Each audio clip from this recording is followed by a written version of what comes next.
a brand new flow. Stories are brewing with Joe. Pull up a seat, let your truth unfold. Real talk, real hearts, real souls. It's coffee and conversations with Joe, where your voice has room to grow. No judgment, just love that flows. Coffee and conversation. Testing 1 2, testing 1 2. All right. Good morning, everybody. How y'all doing? Welcome. This is Filter Coffee Parlor. Y'all know what time it is. It's your boy Joe Lockett. And guess what? As he promised, he said I was gonna be the first podcast when he won that he was coming here. And he's right here live today. The one and only Doug Jones in the building. He's running for Alabama. Not Birmingham, but Alabama. And he is the Democrat nominee. He beat everybody. That's right. Thanks, buddy. How's it going, Doug? It's good. It's good. Great to be back with you. I'm glad to have you. And I hope folks remember, as he promised, okay, that's real important when a candidate, when somebody says, he has fulfilled a promise. Yes. So we got a lot of those going on these days. So I want to make sure people understand, try to fill my promises. And let me say this. Honestly, I've been in radio going in over 13 years. And politicians have come on my show and made promises. When I win, when I get there, I'm going to call in. And there's only two people in my whole career that did that. It was Mayor Wolfen. Yep. When he won the first time, he called into my radio. He couldn't make it, but he did call in like he promised. And you. Awesome. 13 years. Well, that should tell you something. We're going to do it after I get elected, too. I mean, this is going to be a regular for us. But, you know, Wolfen is still the mayor. He's still the mayor. So what I'm saying is, so now you're going to be the governor. That's right. And I will continue this tradition. Yes, we do really appreciate it because there's been a lot of things going on in politics. People are asking a lot of questions and people are afraid. Yeah. So Doug, what is going on out there? What is going on with politics right now? Why are people so afraid? You know, well, first of all, let me say, people are like afraid because they're seeing the institutions of government crumble. They're seeing, you know, the White House literally being torn, half of it being torn down. Mm-hmm. They're seeing institutions of government that are being challenged. They're seeing voting rights that are diminishing. They're seeing chaos. They're seeing a war. They're seeing all of this. They're seeing data centers going up all over the state with no community involvement. Mm-hmm. So people are worried. But I'm going to tell you, Joe, I'm also seeing a lot of hope out there. I'm seeing a lot in what we're doing that is bringing people together. Mm-hmm. We're headed to Huntsville tonight for a town hall. We're expecting 400 to 500 people. That's a big town hall for Alabama. Yes. We've had a couple of hundred, 200 to 300 in Sheffield, a couple of hundred in Dothan. We were in Greene County. I went to Greene County first. Did my first town hall after winning the nomination. And Greene County is the poorest county in Alabama. It is the one with the least population. But you know what? Greene County votes at a higher percentage of anybody in this state and one of the highest in the country. And so right after July 4th, and with all going on voting rights, I thought it was appropriate to go to Greene County and to thank those folks for their engagement. Even though it's just a couple of thousand votes, it is important votes, and they do it right down there. So we're feeling that hope, but I do think people are a little bit of afraid because, you know, just as it seemed that the war might come to a close and gas prices started to drift down a little bit, people got to feel just a tad bit better. Well, hell, it's all of a sudden jacked back up. Right. And we're seeing so many just things going on across the country. And I'm going to tell you, this data center stuff is a big deal in Alabama. People across the political aisle. I mean, it doesn't matter whether you're Republican, Democrat, Independent. People are concerned about the data center construction that is being planned for Alabama right now. Not to say that they're opposed per se, but they're not being told. They don't know how this is going to affect their lives. So that all plays into both the fear, but also the hope that we're, I think, giving folks. So when you're talking about the data centers, Doug, and we're looking at it from a novice standpoint of view, right? I'm at home. I'm worried about this. When you elect the governor, right? What are you going to do to ease our fears about this? Well, I think the biggest problem that I've seen, and I started seeing this back in the early part of the campaign, right after the first of the year, not just with data centers, but also there are things going up, like there's a big solar farm going up down in North Baldwin County. It's the lack of information that communities get on the front end. And that's the way Alabama has always been. You got these big money interests that come in here and they see Alabama with our lax rules, our relaxed notices, our relaxed regulations as places they can just take advantage of. They can go wave a few bucks in front of state or local officials, which are meaningful. Don't get me wrong. I'm not criticizing that, but they wave a few bucks for tax and how it's going to make this money. And the community is left in the dark. And I think transparency is the biggest thing that I am pushing for. Getting communities involved first, making sure they know what is being discussed, where it's being discussed, how it's going to affect their electricity bills, if it affects it, how it might affect their water supply, if it affects it. What are they going to do about the noise of all the turbines that go on these things that are going to be, that has to be abated somehow, some way? How is the construction going to affect the environment? Once these things get built, who's going to monitor it? Is anybody making money besides the developers?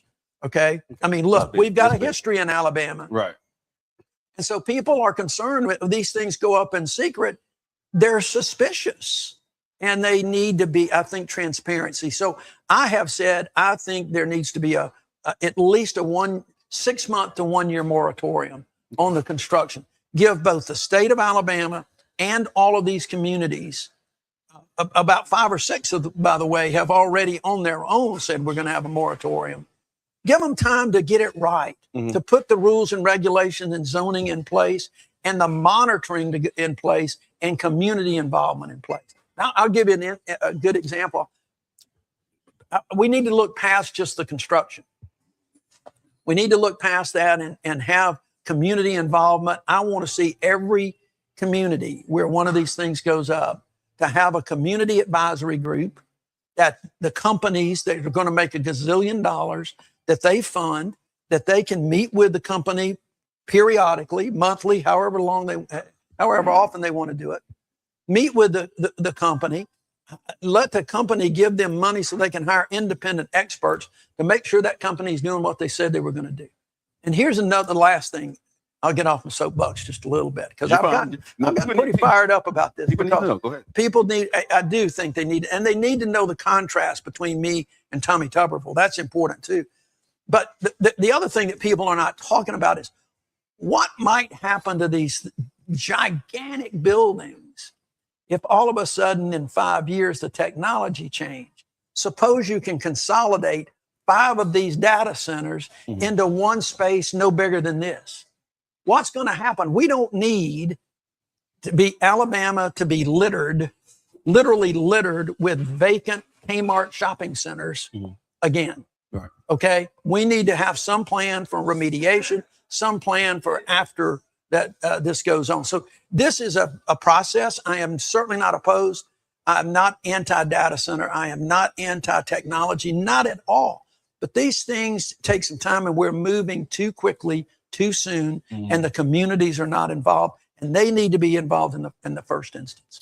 You know, I really appreciate you taking the time this morning to actually explain it to us, because a lot of people are afraid of what's going on with the data centers. Sure. They want to know, and they want to make sure that the person that they elect is very well versed and understand what they're thinking about. But let's go here too, because it's conversation. How you been doing, Doug? I've been okay. I mean, look, I'm wound up pretty tight. You know that, right? Yeah. I mean, I've been watching your videos, right? Okay. And you've been going in. I've been wound. I'm always wound up pretty tight. So I'm always critiquing. I'm always looking, what can I do better? What can my staff do better? Right. What can we do better as a state, as a campaign? But overall, we're trying to pace a little bit. We're trying to do things. We can do things on social media more and do podcasts like this more.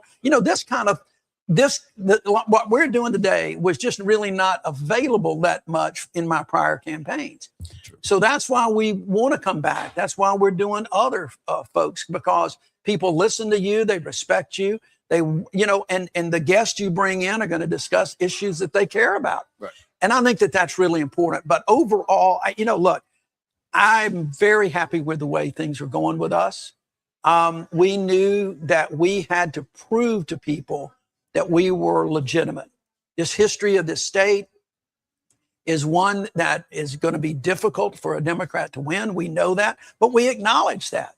But that's not the reason not to do it, because people are hurting out there. They are concerned. They are afraid. And you've got to give people some hope. So our job now is to make sure that we can convince people to get out to vote. That's the main thing, is to convincing people that their vote makes a difference and their vote counts, and get out on November 3rd. We got 97 days, I think, 98. So let me ask you this, because this has been a big problem that I see, especially amongst the younger generation now. Some people like, my vote doesn't count. My vote doesn't matter. There's a lot of, I vote, but I get the same stuff. Right. Prices are still high. Gas is still high. Doug, I'm just going to be honest. I feel that pain. I'm going to always vote because I understand where I came from and I understand what it means. But what can you say to these young folks out here that make them, what's the excitement that we need to get out of here? I say, give me a chance, because I get that. I've seen it. But, look, I've been around for a long time.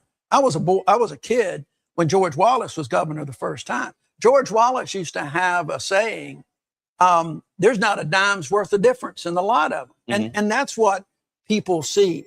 They also see the fact that this state has moved such that Democrats have been so disillusioned, so to speak, that they stay home. And so we've got one political party domination.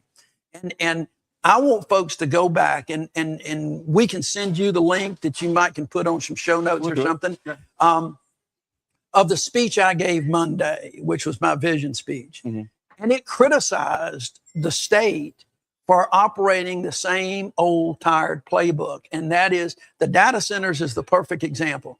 And that is the big money interest. They get down there, they control what's going on in Montgomery. People get elected. They go down to Montgomery and they listen to somebody that's waving a campaign check in front of them and not the people. We're running a different campaign. I'm here today because we're running a different campaign. I have promised you to come back after I get elected because I'm running a different campaign, because it means we're listening. We're paying attention. And all I can do is say, first off, look at the difference between me and Tommy Tuberville and our records, what we're talking about, and how we're approaching government. And if you like what you see with what he says, vote for him. Right. If you like what you see with me, vote, but get out and vote one way or another, because I think it makes a difference. And I want to make sure people know that I am not taking their vote for granted. Other people are. I don't take anybody's vote for granted. And I think we can make changes if people rise up and I let believe their vote be heard. And Doug, I do believe that. But I want to say this because, I've been doing this for a while myself. And when I was on radio, the thing that I saw that really takes off with politicians is their slogan. People get behind you. They believe you. They want to believe you. But people they got like 2 seconds, 3 seconds to think about something. President Obama, yes, we can. Right. MAGA, right? Make America Great Again. Doug Jones, what is it? I don't know what that is yet. We are there are so many things that need to be changed in this state. That's the problem. It could be, yes, we can. I think that may be probably the most important one, because the thing we hear all the time is you can't win. Well, yes, we can. A Democrat can't win. Yes, we can. We've got to get people to believe. That message right there, I think, because I want to get behind something that I feel that I'm a part of. Right. I believe you. Right. But you sound like every politician that's talking, right? Sure. So when Obama... Well, wait a minute. Hang on a minute. I think if people start actually listening, get past those 2 or 3 seconds in the slogan and listen to what we're actually saying about empowering people, giving ballot initiatives, putting things on the ballot like the lottery. Sure. You don't hear things like that coming from other folks right now. You got people running with me who we are all talking about the same thing. But that is not what people have been talking about in the past. I get the fact that in today's world, it is the most important commodity for someone running for office is somebody else's attention. Okay. And that attention doesn't last very long. And I get it. I get it. So we're looking at that. I think you'll see that some more. We have been really trying to develop our positions to make sure people get that. And it's why we're going to the town hall. Right. Because if there is one word that captures what I think our campaign is about, what the folks running with me are about, is change. Change. If you want to see some changes in Alabama, then we're the people to look at and to vote for. And how about this here? How about this one here? Because as I'm sitting here, right, what comes to mind for me, I keep my promise. Keep my promises. That's it. I mean, I keep my, there's a great story about Harry Truman when an author had been interviewing him when he was in his older age.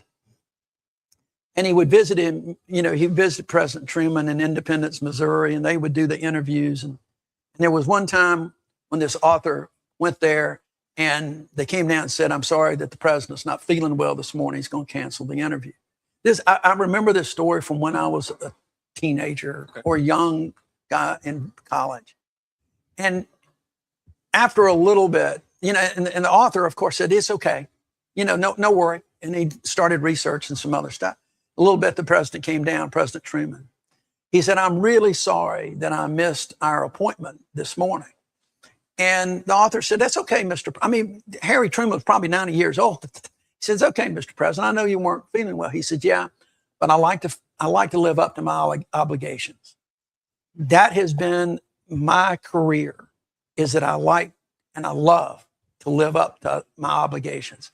I feel it is an obligation to me, to my soul, to live up to my obligations to other people.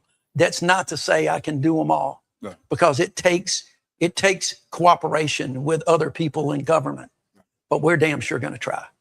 I love that, because here's the thing that I have seen throughout your campaign, and what I'm seeing right now is consistency. You're constantly out there, you're talking to people, and you're approachable. Yeah. Right. And what I'm seeing a lot of time now, I see people hiding behind certain podcasts. I see people hiding behind certain news organizations, right, and not getting out with the people. That's because they feel that they already have, I guess, the pulse of the nation. When's the last time you've seen a member of Congress other than Terry Sewell or Shamari Figures do a town hall? Let's be honest. I'm gonna look into the camera. Put that camera on there. When our politicians, most of them get into office, we don't see them anymore. That's just the honest God truth. And then they come out, a couple of months before it's time to elect. They come out with their familiar face and their familiar name, and they already know really what happens is when I go in for representative and state representative stuff like that, I'm only going to clock the name that I know. If you're new and you haven't made a flag, because you're not going to have the money. That's right. Right? I'm just going to vote for who I used to vote for. What's great about you? You're already a known commodity. Right now, what we have to do is just turn this blue instead of red. Joe, I remind people all the time when they say you can't win, and I say, yes, we can. I like that. I remind people that in 2020, even though I lost, we had a huge voter turnout, and I got 920,000 votes. 920,000 people in this state.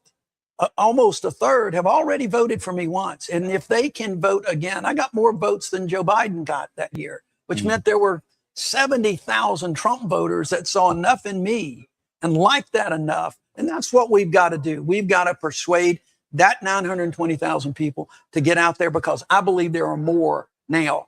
I believe that in the last 2 years, the independent vote has grown. And I think that those are votes that I get. So that's how we do this. But I'm going to tell you, I do believe one of the things, I did this in the Senate. It's even more important now, I think, to get out there, to do town halls, to do podcasts, to be available on social media. I think that one of the things that we've got goes back to transparency. Nobody knows what the hell goes on in Montgomery. Right. Nobody can tell you. Right. I was at an event the other day with the Deltas up in Huntsville. Okay. I saw that. Okay. Big. It was awesome. A Syrian. Right. Syrian. And, but my friend Laura Hall, state representative, longtime state representative up there, she asked folks, she said, how many here know who your state senator and your state representative are. Now, this is an organization that is dedicated to public service, Right. engaged. There were a whole bunch of people there that day. I bet there were 400, 500 people. And I bet there was only a handful of hands that went up. And it's because folks didn't get out. I'm going to lead the way of a bit by being the example of getting out, not just sitting behind a big old desk in the state capitol signing pictures or meeting folks. I'm going to be out there. I'm going to be doing things like this. I'm going to be doing town halls. I'm going to be going out there, and I'll go back to Montgomery. I'll go back to my house here in Birmingham and do things. But I think in today's world, people want to see you more and to hear you more and to make sure they know that you are not, that they're not there to just listen to what you've got to say, Right. but I'm listening to what they've got to say. Let's do this here. And I know that when you're talking to everybody. But I want to go here with, I want to have this conversation with you. If I'm a woman, right, and I'm sitting there, I'm listening to Doug Jones, right, what things that you see that you understand from me as a woman that I'm looking for in my governor? Yeah, well, I'm gonna there's a bunch. Okay. Probably more than any one demographic in this state. You know, I think women are seeing that their personal rights are being invaded, whether it is their health care, whether it's their reproductive rights. It's not just being invaded, it's being taken away. And they are concerned about that. They're concerned about their children. They want to make sure that when their kids go to school, they're going to be safe. And we're going to be working in all of those areas. Healthcare is a big deal. It's a big deal for families around this state. It's especially important for single moms that are out there who are working and trying to do childcare. We want to make sure that we try to get good pre-K childcare to get more women back in the workforce. I'm going to do everything I can to make sure that the pay that women get is equal to the work they're doing and is not a percentage of what a man doing the exact same work gets. I think you need to slow that down, Doug, because that's what women really want to hear about. I know. That money portion, because how many times have I seen women talk about the disparity of the salary? Sure. And look, there's another aspect too that, you know, we have not good outcomes for infant mortality in this state. We do not have good outcomes for maternal mortality. Now, there are areas here in Birmingham where we are south, they don't have that problem. But you go north, you go east or west, they have that problem right here in Jefferson County. So we've got to expand Medicaid. We've got to make sure when we expand Medicaid, we also expand access to mental health, because that's a big deal in the state. It affects schools. It affects jobs. We do all those. And I'm going to tell you something else that I think that women, at least women in maybe younger, you know, the kind of 40-ish, 30, 40, they see the technology. They see how everything can now be done on a phone, including online gambling. And they see that just blowing up, and they're worried about their sons. They're worried about their husbands, because in this state, we gamble, okay? It's there. We need to harness that.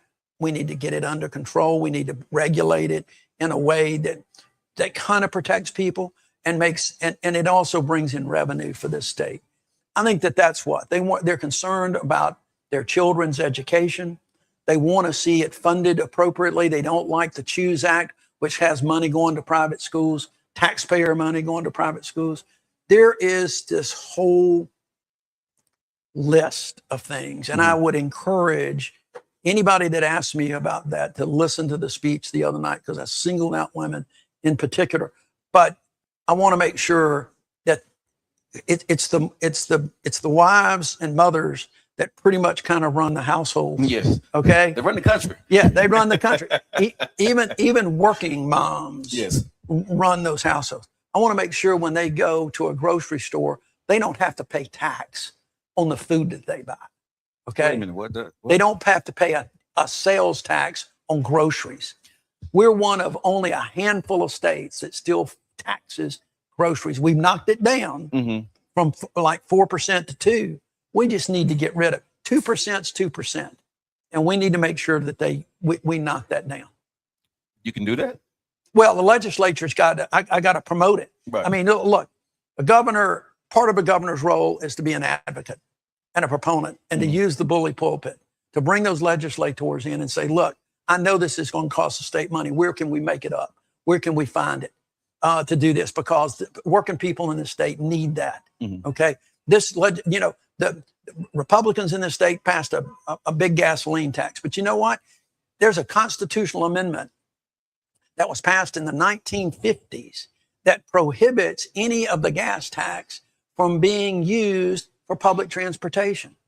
As we grow and as transportation gets more and more difficult for people that we need to get in the workforce and they can't afford the transportation costs, we need to try to get rid of that, to try to invest a little bit more in public transportation to get people to where they need to go, whether it is their doctor's appointment or whether it is a job. So there's so many things that I think just get lost. Okay, so we've been having a conversation. We've been having a fun conversation. It's time to get a little political here. Can we get a little political? We haven't been political. We haven't been political yet. We're going to be just a tad bit political here because I did not ask you when you first came. But what is the true difference between you and your opponent, Thomas Tuberville? Oh my God! I mean, you want the top 10? Give me top 10. Okay, let me tell you something. First of all, I want people to look at the records in the United States Senate. I was only in the Senate for 3 years. He's been there for almost 6. I passed 26 bipartisan pieces of legislation. And I was a lead co-sponsor on with a Republican. He's done none. He has been a co-sponsor, but not the lead. He's not been able to get really anything done. I know he'll take credit if we keep daylight savings time permanent.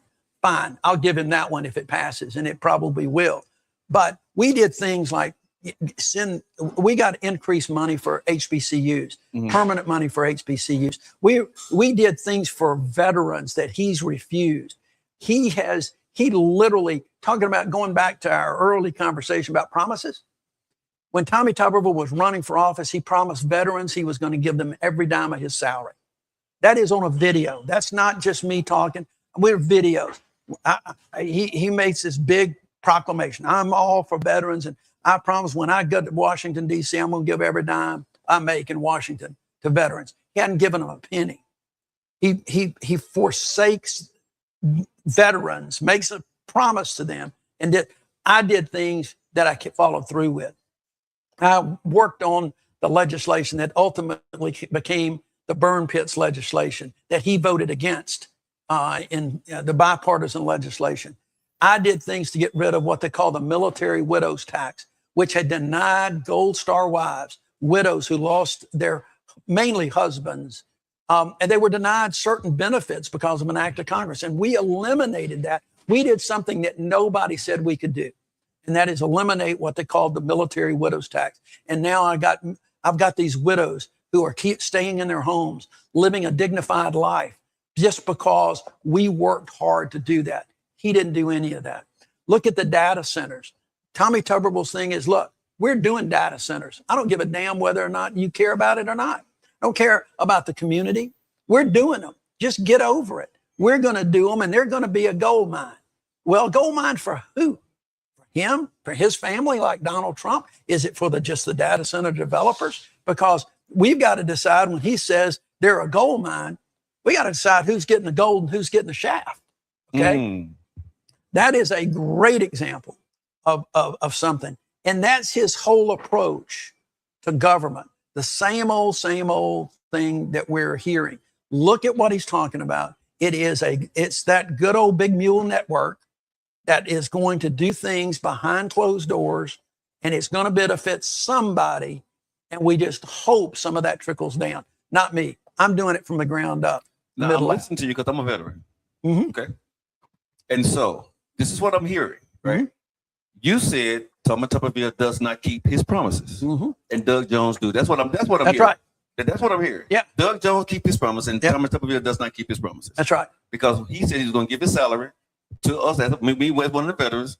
I don't know how we're going to do that, but how it's going to divide. He could just donate it. Just going to donate it. Yeah. What? to any veterans foundation. He's got his own, that has been controversial. He could have done that. People do that sometimes when they're in Congress, And look, and while he's doing that, Joe, by the way, okay, he has taken information that he learns. You can call it insider information, not, but he sits on the agriculture committee. He sits on the commodities subcommittee.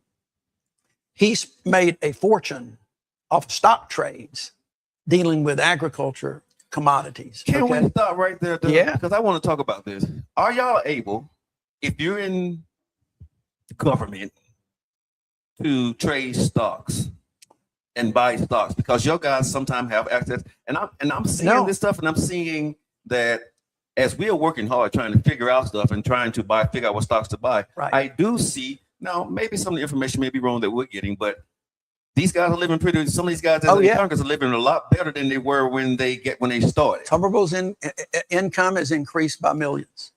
Can y'all legally, can government officials legally buy stocks? They can right now. Absolutely. They can. There has been bills pending. All right. And I'm glad you brought that up, because in fact, a bill passed the House of Representatives, I think just the other day, that would prohibit members of Congress from doing that. It has been being kicked around for the last year because it became so controversial. I mean, Tuberville and Nancy Pelosi is one, okay? There is a handful of members of Congress and in the Senate who have really been prolific. I'm talking 1,000 or more trades, okay? And so this bill, I think, passed the House the other day. It's going to go to the Senate, but Tuberville opposes it and has literally been quoted as saying, if something like that passed, then I'm not sure I want to be in the Senate. Now, what does that tell you about why he might want to be in public office? So right now, both members of Congress, all of the state office holders, we have very lax ethic laws. At least with the Senate Ethics Committee, you are supposed to report timely your trades so people can see them. We don't have that in Alabama. So I'm going to propose that. I don't want to prohibit part-time legislators from doing this, but they need to report it within a couple of days after making those trades. Let people see, let people make their own judgment. But I'm going to propose a complete prohibition on the constitutional offices that governor, lieutenant governor, attorney general, auditor, treasurer, secretary of state, commissioner of agriculture. I'm going to propose a prohibition on them from because look, if you want to make money, open a business, do a podcast, get your own coffee. Exactly. Okay. Love you. Exactly. Do all that, but don't run for public office to do it. Okay. So we're going to propose that, but yes, you can do that. It has been a hot topic. Tuberville opposes that bill. And I think anybody listening needs to call him and write and say, vote for that bill. Of course, it won't go into effect till next year after he's gone, so he may end up voting for it. Right. Wow. So let's go here. As you're running for governor right now, and you're seeing all these different things out there on the campaign trail, what are some of the common things that you're seeing and hearing that people are really at the root of everything else they're really worried about? I'm going to tell you, this is crazy, Joe. I mean, this is the craziest thing I've ever witnessed. And I've been around Alabama politics for a long time. I mean, since I was a kid, I've always been interested. And then I got involved in high school, college. So I've got a few miles under me on all this. I have never seen the data center issue, the issue of data centers explode. I've never seen an issue explode like this. That's one. I mean, it is everywhere. It is a very serious issue that communities are waking up to. And I think part of it is that they're uncomfortable with AI in general. And so that's a big one. The other thing, obviously, is healthcare. Healthcare is still a dominant problem in Alabama. And it is going to be more of a problem because we under the big beautiful bill, which I call the anything but beautiful bill, it's going to be harder to expand Medicaid, but we're going to do it. We're going to find a way to get people health care that don't have it right now. but the cost even of medical care in general is something that that will be hard to get your arms around. But if we can get people good health care, we can get Medicaid expanded, it will bring in a lot of dollars. People are seeing that. And then there's some things like a lottery. People are looking around and going, why the hell do we not have a lottery in Alabama when we've got one in Florida, we got one in Georgia, Tennessee, Mississippi, all of the southern states except us. So why don't we? I'll give you my theory, okay? And it's twofold. Number one is that we've not had a statewide office holder that was a champion for lottery. They just said, that's a legislation. This is Tuberville's view. That's something for the legislature. I'll look at it if it comes to my desk. But are they scared of it? They can't find a way to get money around it? Why won't they go for it? I think that there is a combination of things. Number one, I do think that there are some people in this state, which is a Bible Belt state, that have an opposition to gambling in general based on their faith. Okay. And I get that. I understand it, and I don't criticize anybody for that. I think that there is an inherent concern. I think this is what defeated Don Siegelman's lottery years ago, an inherent concern that the money is not going to come back to us, and there's a bunch of cronies going to make a lot of money. That corruption piece that we've talked about. But I also think now that where the way things have moved in this state, whether it's online gambling, whether it's bingo, whether it is the Porch Creek Indians that have their own gambling facilities, I think, and I'm not criticizing them, any one of the groups that I just mentioned, but when they started talking about lottery, they start talking about a more comprehensive gambling bill. And it just grows and grows, and there are more people that says, okay, we're going to have a chance at one constitutional amendment. Let's put everything. Let's try to get on. And I'm not opposed to that necessarily, but I think at some point it grows to a point that some of the folks that initially said yes are saying, wait a minute, this is getting out of control. So it's basically what you're saying, that you see people putting pork. Too much. There are too many fingers in the pie. Gotcha. Okay. Gotcha. Now, so what I'm saying to people is this. I don't mind. In fact, I support a comprehensive gambling bill. I think it's needed. I think we can harness the revenue and we can protect people. That includes not just online gambling, but areas like Greene County and some of these places that really that those bingo halls, those bingo facilities are where they get a fair amount of their revenue. I think we can protect that. We can protect the interest of a bigger interest with others that have gambling interest. And that's great if we can do it. And I will put resources of the governor's office to try to help make that happen. Okay. But if we can't do it, by God, I want to get a clean lottery bill that will just be about the lottery, to put that money toward education and or healthcare if we can do it, and put that in front of the people. If we can't get the big one, for God's sakes, don't throw the baby out with the bathwater. Just get what we can. Here's another. So I may be a little bit different. What I learned in the U.S. Senate, and I'm seeing it. I still see it up there, and I see it in Montgomery. What I learned is that everybody sees these opportunities for these must-pass bills in Congress. Right. It's a budget or it's the National Defense Authorization. So everybody tries to throw stuff in there. Immigration is the best example. Everybody wanted to get involved in reforming the entire immigration system. We see it happening in Montgomery with gambling and other things. And my view has always been, if we can do it, great. But out of any effort, there are things that we can agree on. And if we can't agree on the big one, let's take the things we can't agree on and get them done. Just get them the hell done. And then if we can get those little things done, they will lead to more little things that will ultimately lead to bigger things. It's human nature. You've experienced it. I've experienced it. If we can come to an agreement on something, shake hands on it, go have a beer on it, then the next time it's a lot easier for us to come to common ground because we trust each other and we see each other. You know, as I've said with you twice, right? I feel that you're a person that is going to keep your word. But this is one thing that I have been when people found out was coming onto the show today. Everyone has said to me basically that they want somebody who's going to tell me the truth, whether it's good or bad. Exactly. Tell me. Can I say this again? Yeah. Tell me the truth, whether it's good or bad. Yeah. Right.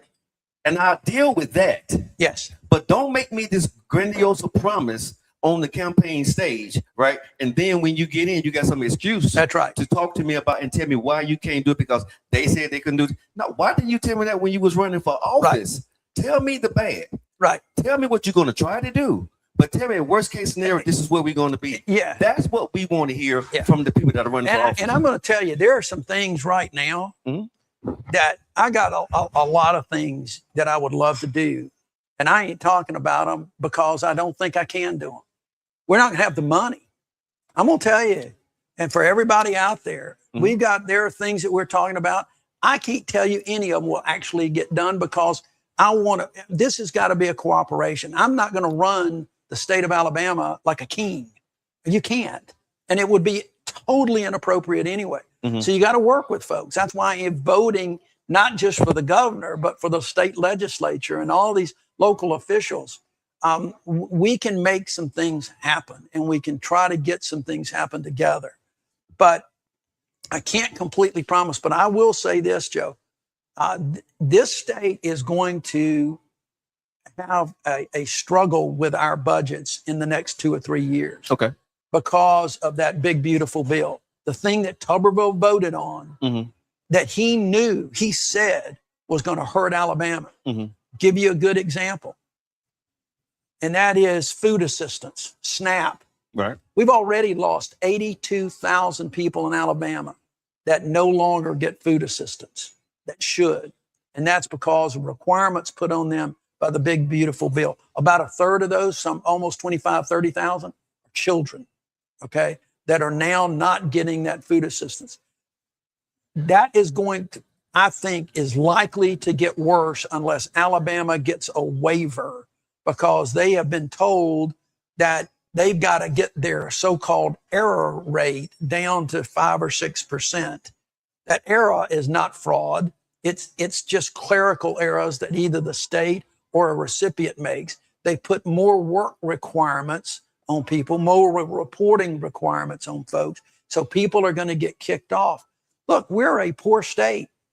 And that's federal dollars that should be coming to us to help our people eat. Eat. Okay.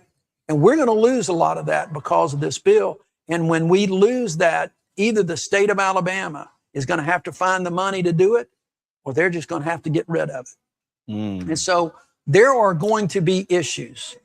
And the thing I'm telling folks is that, you know, I don't have access to all of that. We have no transparency in this state. I don't have access to all of that right now. I can tell folks what I want to do.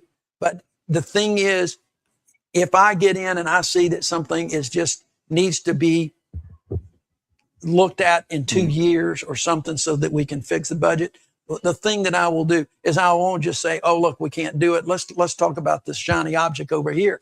I'm going to tell people why. I'm going to explain to say, look, guys, we've got a problem here. Now we're going to address this problem because my goal is to fulfill this promise right here. But I got to work and get some things done to get this state on it. Joe, you get me going. That's why we have this conversation. You know, look, I'm so tired of listening to people in the state of Alabama right now talk about, oh my God, the state of Alabama, our economy is rocking and rolling. You know, Alabama is open for business. We hear that over and over again. Yes, we do. You realize that last year, the number of people who were sued because for debt collection has gone up. It's up 140% just since 2019. There was a big article about that the other day. Our bankruptcies, personal bankruptcies, are going up and up and up. Now tell me how that is consistent with the economy that's rocking and rolling. Our economy is rocking for some people, but not most. We got questions from the audience. So there's so many other things that I want to talk to you about, but hopefully, you know, you may get back here again. I want to go here really quickly because someone told me to ask you this question. Let's talk about these jails that are being built here in Birmingham, Alabama. Perfect. It's a problem, Why? Who's getting the money? Why are we getting so many jails? What is this all about? Well, look, here's the thing. I think there is some money going around when you say jails. There are some going around for county jails because there are a lot of the local jails. Who makes the money? All right, let's talk about terminology. Okay. Jails are local, prisons are state. Okay, well, prisons. It's the prisons where there's a real problem. Yes. And nobody knows who's making them. Nobody knows. Nobody knows. Look, wait a minute. Wait. No. What? Well, I say nobody. There's somebody. Okay. That knows, but we don't know. Okay. Okay. Okay. They just say, oh, it's cost overruns, inflation. Don't worry about it. But here's something people need to remember. First of all, they used COVID money that I helped get for Alabama to build a prison. I did not try to get that money to build prisons. I got it to try to make schools safer, not just for during COVID, but after, other things that the state could spend. But how can you, if you got money budgeted for this, how can you take COVID money and build a prison? Well, they got approval somehow, some way. They had this money that was the budget. That's part of the budget problem too. The state was flush with money because of COVID money coming in from the feds, right? And also some things that were done. And that money's gone. And that's going to create that budget problem too. But they had like $900 million surplus that they didn't know what to use. I could have told them how to use it, but they didn't ask me. But they got approval to build 2 new prisons. They said, we can build 2 prisons for about $900 million. Well, they are just now about to complete the first one out of 2. And it cost about $1.25 billion. No one knows how it went from about 450 million to 1.25 billion. You cannot throw money at a new prison and expect the system to be any better. It's a bigger issue. But one of the things that I have told folks, that I have promised folks that I can do as governor, the governor appoints the prison commissioner. And we're going to appoint a prison commissioner that is going to be more open to transparency. And we're going to do some audits of that. I want to see where that money went. I want to see how it was spent. I want to see what upgrades. Every construction project goes over budget. We know. I mean, yes, that's even personal ones. Your bathroom renovation is going to go over. Okay? But not by that much. No, not almost triple, 2.5 times. Not by that much. Yeah. Right. So one of the things that we're going to do is we're going to shine a spotlight across government.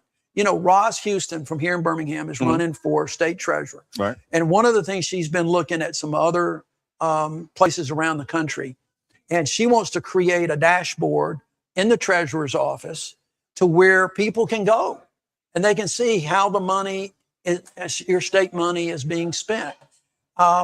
It'll be kind of a high level, but we need to do an audit of what's going on in that prison before the next one starts. And because the state's going to end up borrowing money to do the next one. They borrowed some money for this one with bonds. They're going to have to borrow it again to do that because we don't have, we have a constitutional amendment that prohibits the state from having anything but a balanced budget. So we can't there's no money except by doing a bond issue. It's so many things I want to go into, but I know we short on time as well. I hope that kind of answered that question. Sort of. But it gave me an idea. Yeah. Right? I mean, the only thing that I can do right now is nothing except talk about it. But I can promise people. You get you in the office, then you can tell us more. Get me in office. I'm going to appoint the right prison commissioner to help oversee this. And we're going to open this up and be more transparent. And we're going to do some audits. And look, we've got the prison system is probably where there is more waste and corruption of any place. We just had to let go a company that was in bankruptcy when we hired them, and they're in again, and we brought in another company and spending money, and there has just got to be more transparency in that system, and that's what we're going to do with government as a whole. I love it. I want to thank you for having this conversation with me over coffee, but you have people here in the audience who want to talk to. I want to get to Lisa. Lisa, can you come to the microphone? Sure. We have some guests out here that want to speak with you. Absolutely. And ask some questions, some things of you. This is the coffee town hall. This is the coffee town hall. Let's do it. Hi. Hey. My name is Ashley Goodwin. I'm a native of Selma, Alabama. Okay, And good. I currently reside in Montgomery, Alabama, where I serve on the Mayor's Council with Mayor Stephen Reed Yep. and a member of the Montgomery Junior League. And one thing that I've noticed amongst my peers and a lot of people that I grew up alongside is something that we call food deserts. Oh, yeah. And we also have a lot of healthcare disparities and funding being pulled for things such as homeless shelters. We have the Friendship Mission in Montgomery, Alabama, that has recently lost thousands of dollars of funding to just have everyday operations, and they are homeless shelter for children and women. So my question to you is, are there any programs or initiatives or plans that you have in place to help with the food disparities, the healthcare disparities, the welfare disparities that currently under this administration are being affected deeply and daily by the funding that's being pulled, and able to help these people that basically cannot help themselves? Yeah, no, it's a great question, and you have just encapsulated probably one of the biggest challenges that we're going to have going forward, because this administration, and I don't mean Governor Ivey, I mean the Trump administration, is slashing everything. You know, they're even slashing the money that was allocated to help people with sewer sanitation issues that we've got down through the Black Belt. And so we've got to make sure our budget is going to be limited. Okay. I mean, our budget is going to continue to be limited. And so we've got to try to figure out where those resources are, who is going to be in the biggest need of state resources, and to reallocate where we can to get that help. The SNAP benefits are part of that. Okay. We've got to make sure we continue to do that. I think Medicaid expansion will help. And the reason I think Medicaid expansion will help is that it will put more local money into local health care that can then be used to help with health outcomes. Exactly. And so we've got rural hospitals that are closing, and we can keep those open. And when you can keep those open and they can thrive more, that's the thing about it, is that even though I think it's 12 to 14 hospitals have closed, we got a lot more that are teetering. And that means that their services are going down. And if we can bring that federal dollars back into those communities, it's going to help the local businesses around that hospital as well as the hospital itself. That and the food desert issue is a serious one here, which is another reason we've got to make sure that the SNAP benefits stay and we get that food assistance. So I think Medicaid expansion would help a lot of that. And finally, within the budget, we're going to have to step up efforts, I believe, incentivize private businesses, private partnerships, nonprofits, and private businesses to step in where the government has been until we can get the government straightened out. Exactly. That's exactly right. That's exactly right. You know, the thing I believe right now is that we don't have a state government that is looking at those issues. They're looking at workforce development. They're doing a pretty good job. They're looking at pre-K education, and they're doing a pretty good job. But the Black Belt needs help, and the Black Belt has been neglected. They look at the shiny penny up in Huntsville, and Huntsville's rocking. And everybody wants to look at Huntsville and then Birmingham and then Mobile and all of those, you know, look, we can assist. But the one thing that we've got is the governor will also control ADECA, which is where grants go, what grants we can give out. And we got to spend a little bit more time with those less fortunate. Because if we can, I truly believe, and we've heard it before, that a rising tide lifts all boats. And we've got to make sure that folks in Huntsville understand that the folks need help down in central Alabama, and it will help everybody, because when we help everybody, there's going to be more people want to come to Alabama. They're going to want to stay in Alabama and move in. I want to get more entrepreneurs in those small towns and get the state with all the money that they incentivize out-of-state corporations to come in. I want to designate some of that money for those local folks in Selma and others to start their own businesses so they can build a family and generational wealth. It is a big approach, and it's going to take a lot of work, and it's going to take a trial and error. We're going to have to push, but we're going to have to get we're going to have to get buy-in too from everybody. And that's where I think that the black belt is hurt. They haven't gotten buy-in from anybody except those folks that are representing folks in the black belt. You'll have a champion in me. Okay. Thank you. Thank you. Very nice to see you. Thank you. All right. We have another one. All right.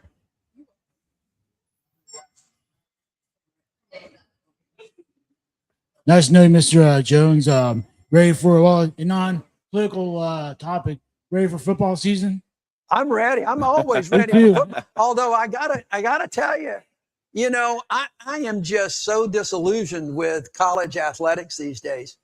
I really am. I'm just disillusioned. It's not. I miss the old college athletics. I don't know what's going to happen in the next few years with the changes that Congress is looking at with NIL. I worry that the SEC, which I see you've got your T-shirt on, the SEC looking to pull out of the NCAA and start their own world. That may happen, but I'm a little bit worried about it. But I always look forward to football season.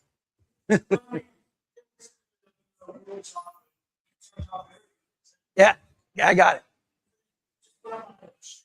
And I think there was one more. You had questions? Yeah. All right, we got one more, Doug. Okay. I think because he's been waiting for you too. Sure.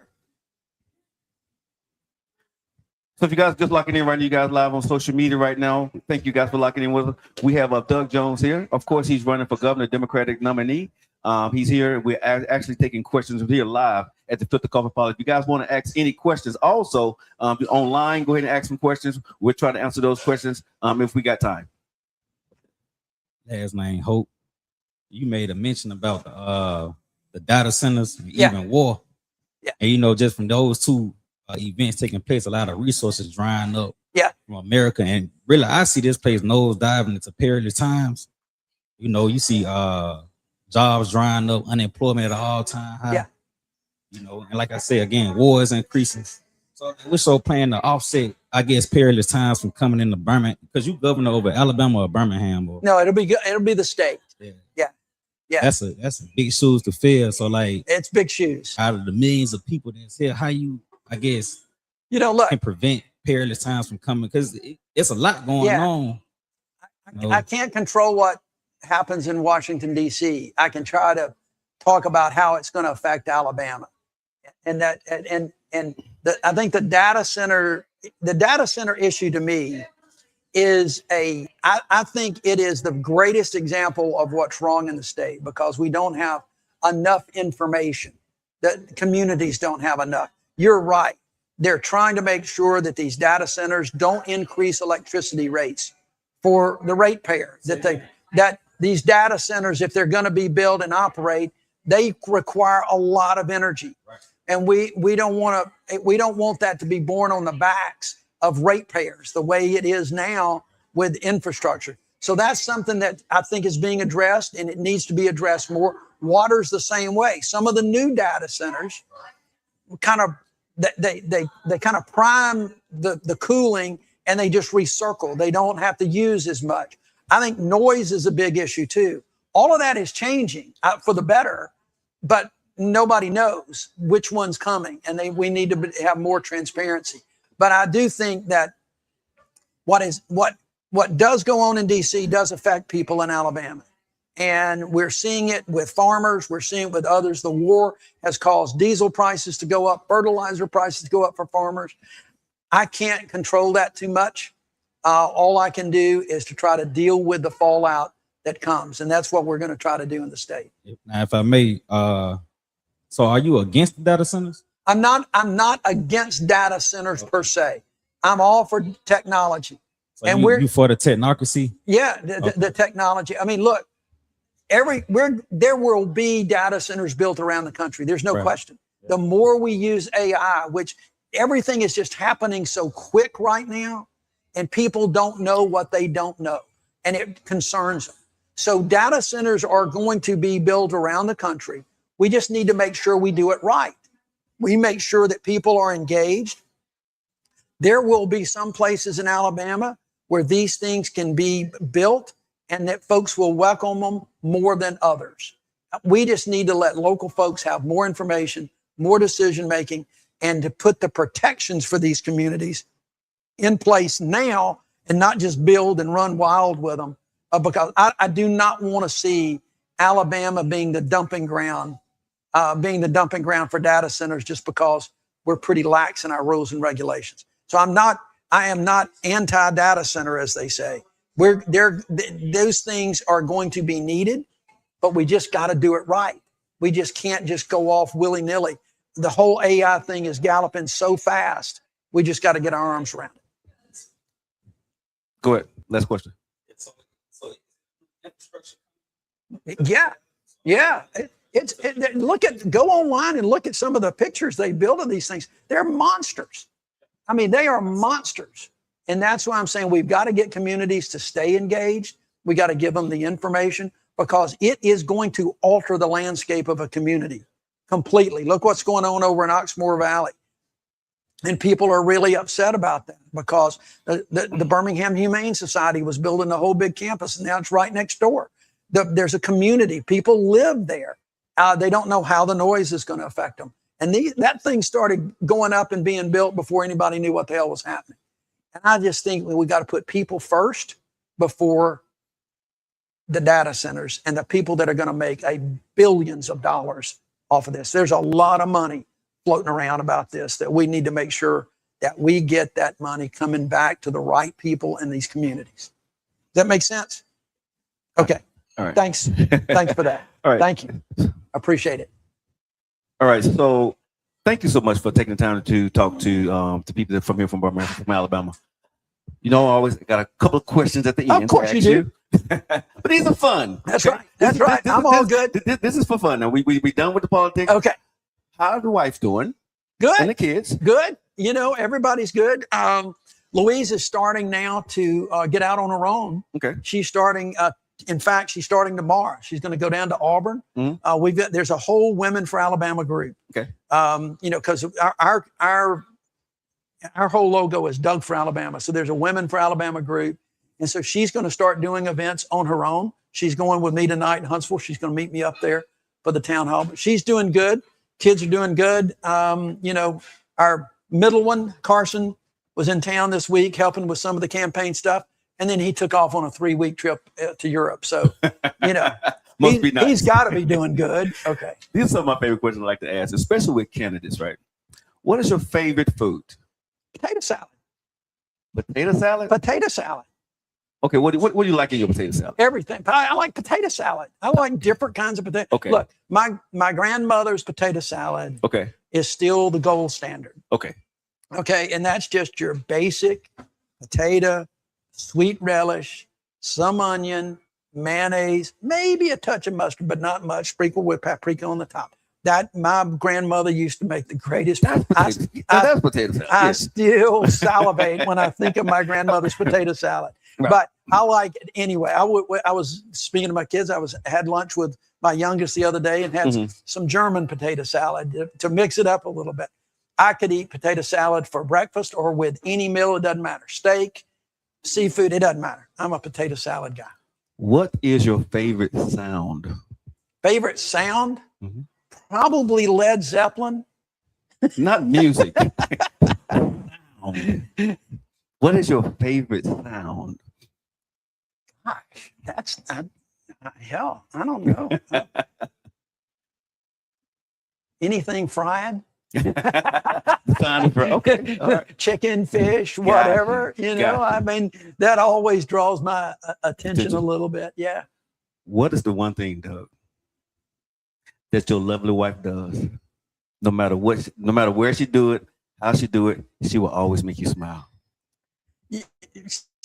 Louise makes me smile with some of the funny things she says. Some of them she didn't mean to be funny, but they are. You know, just the conversations. It doesn't matter. Some of that is what it makes me smile. Some I kid her a little bit about, but some's intentional, some's not.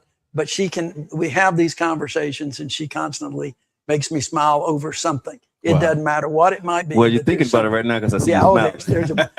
There's a bunch. Well, thank you so much Thank you, Joe. for having this conversation. You know, I always turn this platform over to you. Your camera's right there. You can go ahead and talk to Alabama. Tell them why you vote for you, folks.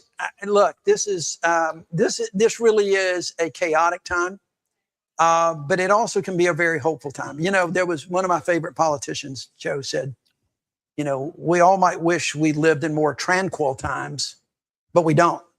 But if these times are difficult and perplexing, so too are they challenging and filled with opportunity. This is a season of opportunity. It really is. For those people who think your vote doesn't count and it doesn't make a difference who's elected, this is the season of opportunity to test that, to get out to vote and to make sure that you hold people accountable. That's what I want to be held. I want to be held accountable. I don't want to just get into office. This is not about me. It's about all of y'all. So let's get out and vote. Thanks.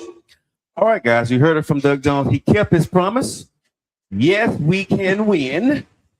Get out there and vote. That's what I'm saying. All right, Doug, thank you so much. I know you got to get there. Thank you for your time today. And y'all get back to the rest of y'all day. Make sure y'all go out and vote. And how many more days we got left? Got about 97. I think it's November 3rd. 97 days left, y'all. So let's make sure y'all get out and vote. I love y'all. Enjoy the rest of your day. Have some coffee on your boy. Talk to you later. You know how I feel about you, right? I love you.